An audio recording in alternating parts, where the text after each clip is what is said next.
Okay, so Reign of the Seven Spellblades is a new anime that's coming out this summer, and I have actually been enjoying myself watching it. I really have been enjoying watching Reign of the Seven Spellblades, and this episode, episode 10, is a good one. Is a good episode, I would say. So sorry, so let's get into it. So we start off here with Oliver and Nano. They're here getting.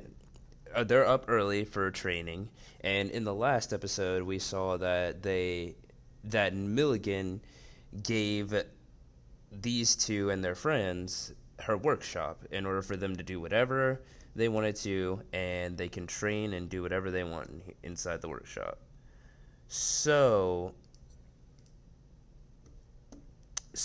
they're getting up early, and then we have Katie here who brought the troll, and so apparently she's still looking after the troll that this girl Milligant was kind of abusing a little bit, I guess, if you want to call it. But she was basically trying to get the troll to talk, but she wasn't really able to. But Katie was able to get the troll to start speaking to her. Can I find a picture? Yeah. Here we go. This is Katie right here. This is Milligant, and then we have Shell here. We have Guy, and then we have Pete right there. And so let's skip ahead here. So basically they end up with the space of their own. They basically have their own like little hideout that the six of them can stay in and do whatever they want. But the main focus of this episode is when we get here with Shell's cousin, Michelle's cousin, Miss Cornwallis. That okay, I think it's pretty weird, like how people in this show just say like Mister and Mrs. Like these are all. I'm speaking to if you haven't like watched the series up until now. So basically, Reign of the Seven Spellblades a is a anime. It's basically people have referred to it as Harry Potter the anime, basically. So from that you can tell that these guys are students in a magic high school, or well, just not magic high school, just a magic school, and they're all training to become mages, and basically what separates it from Harry Potter, I guess, is like it has swords. Like swords are like actually used to fight in this besides like just wands. So, and like basically what I was saying was like it's people in this anime. Even though they're all students, they refer to each other as Mister and Mrs. And so like I'll just say her full name. Michelle here calls her cousin Miss Cornwallis, and then this is Faye, her servant, her knight, her half like I'll get back to that in a minute. So basically, these two, Miss Cornwallis here has come to challenge them to a fight because right now the students are having a tournament to see at least the first years are having a tournament of fights to see who's the strongest, basically. So Michelle gets challenged, and she wants it to, and Cornwallis wants it to be a 2v2. So her and Faye, which is her servant, like I said, her servant's name is, she wants it to be a 2v2. But then out of nowhere we get this guy who is, let's see if I can find his, Albright. So that guy, let's see if I can find, yeah, here we go. So his name is Mr. Albright, and he comes from a well-known family, obviously. So he comes out of nowhere and joins the fight, and he's like, "All right, let's make this a 3v3, bro. or we could do it free for all. Like this dude doesn't care, so he's pretty strong. And if you saw in like a previous, I think, last one of the last episode, he defeated this guy named Rozzy that Oliver. This guy Oliver, he beat this guy in a previous episode named Rozzy, and then Albright beat him. So he's like basically a tough opponent, pretty much. And just to reiterate, this girl's name is Nana. Yeah, I know the names can be difficult in this. So, anyways, he's here to like join the fight too, and so they accept, and it's gonna be a 3v3 with Michelle, Nana, and Oliver. So here we go, moving on here to the battlefield. So, but the reason Albright wants to, I keep almost saying Albert, because there's this other guy in a different name named Albert, and Albright is like, but whatever. So Albright basically wants to fight Nanao, because Nanao is pretty much she's shown to be like pretty much one of the strongest in the school so far. So he's really only he's really only interested in fighting her, and like doesn't really care about anyone else. But since he like insulted Oliver before, Oliver is like, all right, square up then, bro. Like, like he literally just attacks him right off the bat and is like, bro, you called me like, because he called him a Albright called him a nobody before, and he's like, bro, I'll show you who a nobody is. And so they get to fighting, and so Nano and Michelle have to fight these two. So since Michelle and Cornwallis, from the same family, they learn the same like fighting style. So we get to see them fight here for a little bit.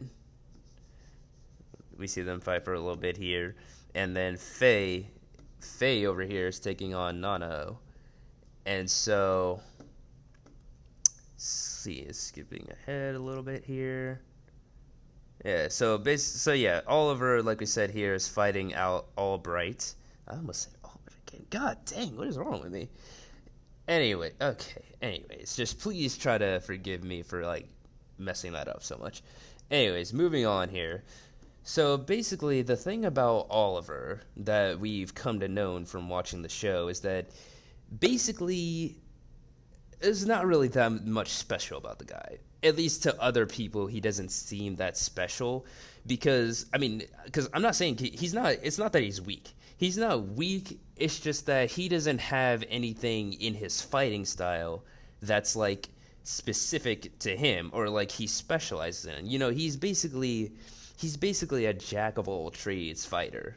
And like people notice that. Like Albright notices it, and other people notice it too.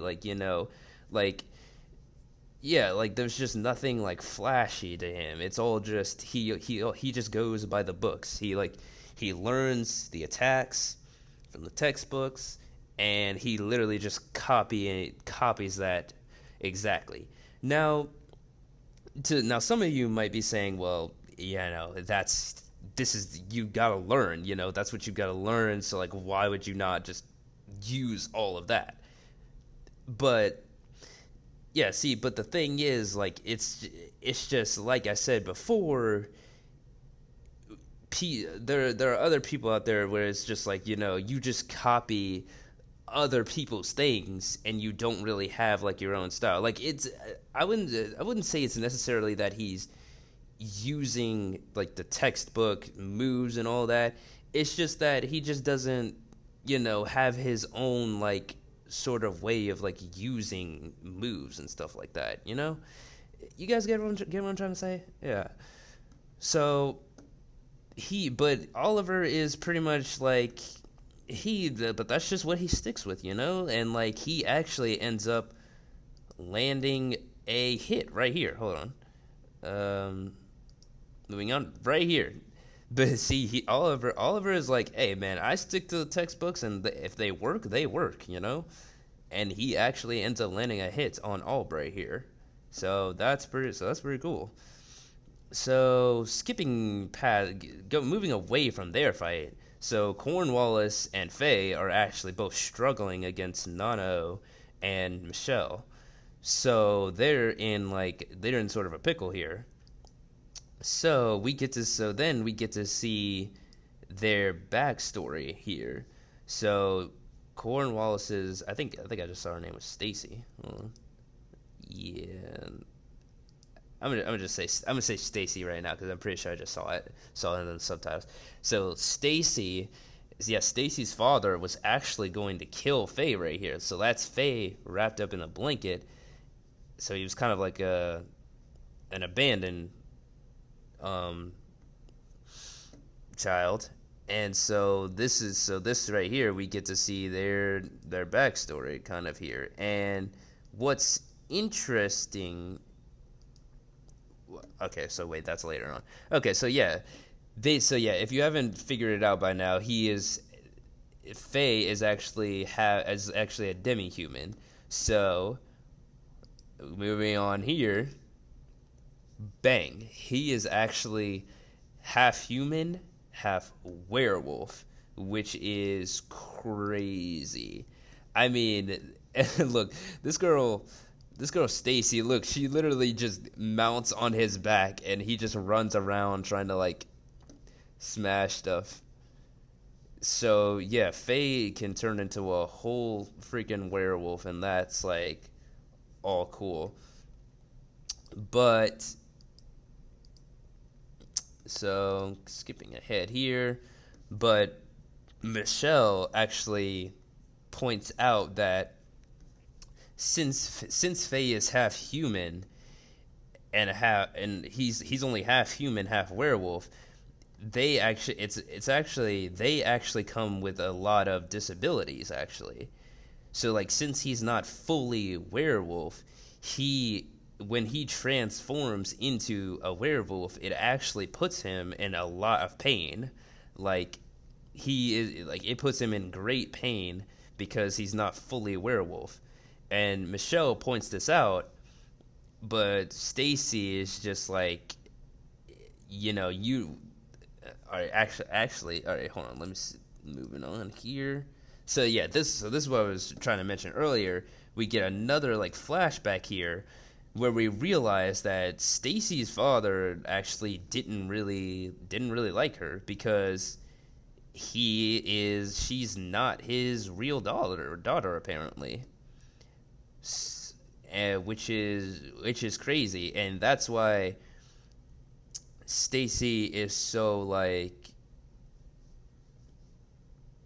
this is like why she is the way she is, why she doesn't like Michelle, because Michelle, like, she obviously grew up with her father like loving her and like a full like family and all that, and Stacy is pretty much jealous of all that because her father didn't really love her. And so that's why Stacy is the way she is. And so yeah. So Nanao right here, so Stacy is all like I don't care and like attacks them, and then Nanao right here basically cuts like her attack away.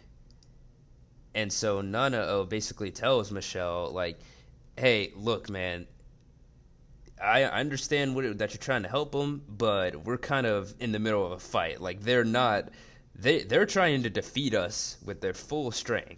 So now is not the time for you to be having like sympathy for them, bro. We gotta win this." And so obviously Nano is right in this situation, right? Like no, we gotta fight. And so yeah, and so that's basically the end of this episode. Yeah, Master and Knight episode 10. And so next episode we'll get uh duty. Okay, so time to finish. So final thoughts. So like I said, I'm enjoying watching this show, but I can see, hold on, let me see if I can. Okay, so as I was saying, I am enjoying watching Reign of the Seven Spellblades. I am. And it's kind of sad that it has only a 6.676 rating score on Mal. But honestly, I can actually kind of understand why. Because the thing is, this story is kind of very. Each episode is very, like, formulaic. So each episode, there's just. Each episode ends with a fight, basically. And that's pretty much how almost every episode has been so far. And this is episode 10 we're on right now. It's like, someone has a problem with our group of six, and so they're just looking for a fight. And that gets tiring after a bit. Basically having the same stuff happen every single episode. But I would say for Reign, I would say it doesn't really like for at least the first 7 episodes when all that happens, it's actually like they still make it entertaining. It's still entertaining to watch it. And like it still all pushes the story forward. Like I would say, like, even though we got the same thing every episode where there's just like this fight that has to happen, it's still like I would say it still like moves the story forward to a capacity. And and even like with episode 7, as I just talked about, episode 7 like wasn't even like, I don't think there wasn't a fight in episode 7. I don't believe the episode 7 was all about the guy Pete I mentioned at the start, and something that was going on with him. So, and then I would say episodes 8 and 9 were probably the weakest ones, in my opinion, because, yeah, just honestly, nothing really interesting happened in episodes 8 and 9, in my opinion. So, episode 10, I'm glad, is like kind of back it went back to something interesting. But yeah, it sucks that it has this low rating, but I can somewhat understand it. We still have, as you can see here, we still have 3 more episodes to go. I thought it would be only a 12 episode series, but no, we got 3 more episodes. So hopefully it can have a strong finish in these last 3 episodes, and yeah, hopefully it brings the score up even more. So, yeah, thank you guys so much for watching. Be sure to like, comment, and subscribe, and I'll see you all in the next one.